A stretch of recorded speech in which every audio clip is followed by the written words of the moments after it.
In February 2015, a law firm in Brattleboro, Vermont, read a will that stopped everyone in the room. A man had died at the age of 92. He had spent his working life as a gas station attendant and a janitor. He had worn secondhand clothes his entire adult life. He drove old cars. He split his own firewood well into his 80s. He lived simply and quietly, and without any apparent sign of accumulated wealth. The will left $6 million to a local library, $2 million to a local hospital, a smaller amount to family. Total estate, approximately $8 million. His neighbors were astonished. His coworkers were astonished. The people who had known him for decades had no idea. How does a janitor quietly accumulate $8 million while wearing clothes from a charity shop and nobody notices? That question is the entire subject of this video, and the answer, when you understand it fully, will change how you think about your own financial life, permanently. He did not win the lottery. He did not inherit money. He did not start a business. He did not have an extraordinary income at any point in his life. What he had was something far more powerful and far more available to ordinary people. And by the end of this video, you will know exactly what it was.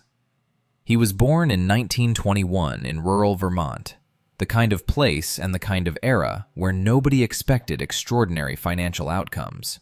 You worked, you managed, you got by. The idea that an ordinary working man from a small New England town could build significant wealth was not something that entered most people's thinking. He worked at a gas station for 25 years. He worked as a janitor at a department store for 17 more. His total career income, adjusted for decades of modest wages, was not remarkable. He was not underpaid in a dramatic way. He was simply paid what an ordinary working person in Vermont was paid across the middle decades of the 20th century. And here is the first thing worth understanding about his financial life. He treated his income not as something to be fully consumed, but as something to be partially captured. Before lifestyle could reach the money, before there was a plan for how to spend it, a portion moved somewhere else. Every time. He bought his first stocks in the 1950s. Not a large amount, not through a sophisticated investment account. He would read the financial pages of the newspaper and purchase shares in companies he understood, ones that made things people would always need. Utilities, consumer staples, the kinds of businesses he encountered in his daily life. He did not trade. He did not try to time the market. He did not sell when the market dropped. He bought. He held. He reinvested the dividends. Year after year, through multiple recessions, through market crashes, through decades of ordinary life, he held. He was not a man who talked about money. His neighbors described him as quiet, helpful, and genuinely kind. He would shovel an elderly neighbor's walk without being asked. He drove old cars not because he could not afford better, but because an old car drove just as well as a new one, and the difference belonged elsewhere. His coat was safety pinned because it had come open at the button. He did not see the point of buying another. This is not deprivation. This is a man who had decided, clearly, specifically, and apparently contentedly, what his life was actually about. He had decided what enough looked like. And once you have decided what enough looks like, everything above it is available for something else. What nobody saw and why. Let us look at the mathematics of what he built, because understanding the numbers is what makes this story useful rather than just astonishing. If he began investing modest amounts from his gas station wages in his early 30s and continued consistently for 60 years, amounts that would have been entirely achievable on his income, the compound growth at a long-run market average of approximately 8% per year produces an outcome in the millions. Not because of the amounts, because of the time. This is the secret that nobody could see from the outside. There was nothing visible, no growing portfolio on display, no lifestyle upgrade that hinted at accumulation. The wealth was entirely invisible because nothing about how he lived communicated it. He looked the same at 80 as he had at 40. Same modest coat, same old car, same quiet daily life. The invisibility was not incidental. It was the mechanism. Every dollar that did not go into a visible lifestyle signal went into the portfolio instead. The coat that stayed safety pinned was the coat that compounded. The car that was not upgraded was the investment that grew. He was not denying himself. He was redirecting himself. He had no financial advisor on record.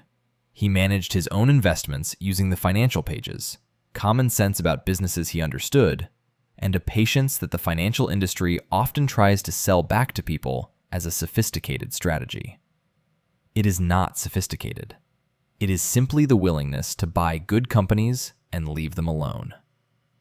He also received dividends, and he reinvested every one. This is a specific and important detail. A dividend is the company sharing its profit with its shareholders.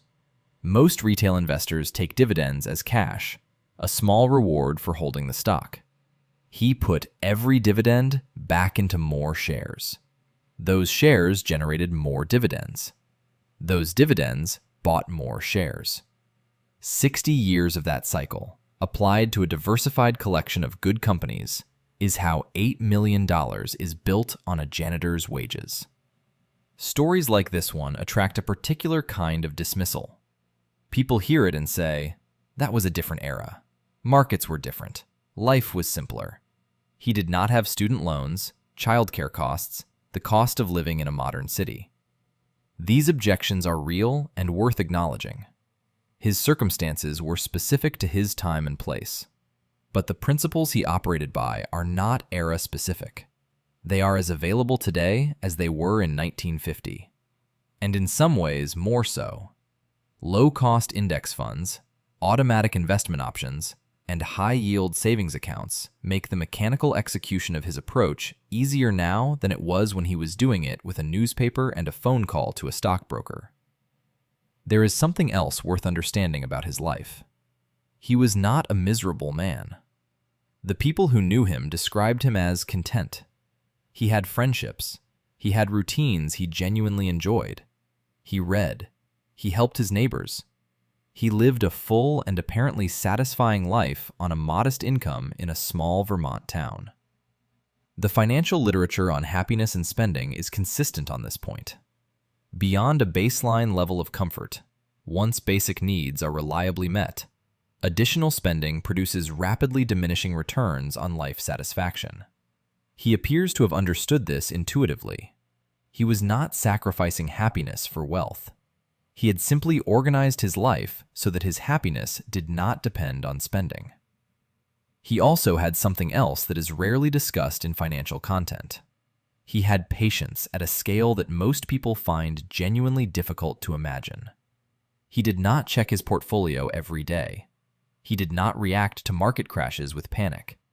He did not sell in 2001 or 2008 or any other year that the financial press declared to be catastrophic. He bought and he waited, and he let time do the work that most investors try to do themselves through activity.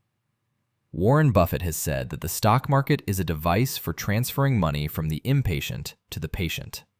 He appears to have understood this without ever reading a word of Buffett. Patience is not a personality trait you either have or do not have.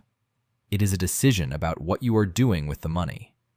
If the money is invested for 30 years, a market drop this year is irrelevant. The patience follows the investment horizon. He never had a financial advisor. He never paid for investment management. He read the newspaper, understood what the companies he held actually did, and trusted the long-run direction of the American economy. His investment costs were minimal. His returns went to him, not to fees. Let me now make this specific to your life. Because the story is compelling, but the principles are what you came for. Principle 1. The gap is the engine. Not income, the gap. The difference between what you earn and what you spend, invested consistently over time, is what produced the $8 million. If your monthly expenses are $3,000 and your income is $4,200, Your $1,200 monthly surplus, invested every month at an average annual return of 10% for 40 years, could grow to about $7.6 million. That's the mathematics of compounding applied to your own life. Principle 2. Time is the most powerful variable. He invested for approximately 60 years. You may have 30, 40, or 50 years ahead of you, depending on your age. The best time to start was decades ago. The second best time is today. Every year of delay is a year of compound growth that cannot be recovered. If you invest $50 a month, starting at age 30, and at an average annual return of 10%, it could grow to approximately $317,000 by age 70. Invest $100 a month, and it could grow to approximately $634,000. If you start at age 40, $50 a month could still grow to approximately $113,000 by age 70. Invest $100 a month, and it could grow to approximately $226,000. Start now. Principle 3. Keep your costs low. He wore secondhand clothes not because he was ashamed of his income, but because the gap between a secondhand coat and a new one belonged in his portfolio. You do not have to wear secondhand clothes, but you do have to understand that every spending decision above your enough number is an investment decision. The car payment, the subscription stack, the lifestyle upgrade that lifestyle inflation normalizes. Every one of those is a compound growth decision disguised as a spending decision. Principle 4. Never sell when the market drops. He held through every significant market event of the 20th century. If you had bought a diversified collection of good American companies in 1950 and never sold, through the 1970s stagflation, through Black Monday in 1987, through the dot-com crash, through 2008, your outcome would have been extraordinary. The drops are temporary. The long-run direction is upward. The investors who build wealth are almost always the ones who did nothing during the drops. Principle 5. Know what your life is actually about. He was content. He was not depriving himself of what mattered to him. He simply knew what mattered to him and spent there, and did not spend on what did not. That clarity about what enough looks like, about what his life was actually about, is what made everything else sustainable for 60 years. He died in 2014. He was 92 years old. He had spent his last years still living simply, still reading, still helping where he could. The bequest was the first time most people who knew him understood what he had been doing quietly for 60 years. There is something genuinely moving about the way his wealth appeared only at the end, and appeared not as consumption, but as contribution. He did not spend the $8 million on himself. He gave it to the institutions that had shaped his community. The library where presumably he had read. The hospital that served his neighbors. The financial press covered this story as an extraordinary anomaly, a surprise, a secret. But it is only a secret if you do not know the principles. Once you know the principles, the gap, the time, the patience, the enough, the outcome is not a surprise. It is arithmetic. You do not have to be extraordinary to build an extraordinary financial outcome. You have to be consistent, patient, and clear about what your life is actually about. He was all three for 60 years, in a flannel shirt with a safety pin. Subscribe for the next story. Share this with someone who thinks their income is too ordinary to build wealth. Drop a comment. What principle from this story hits closest to home for you?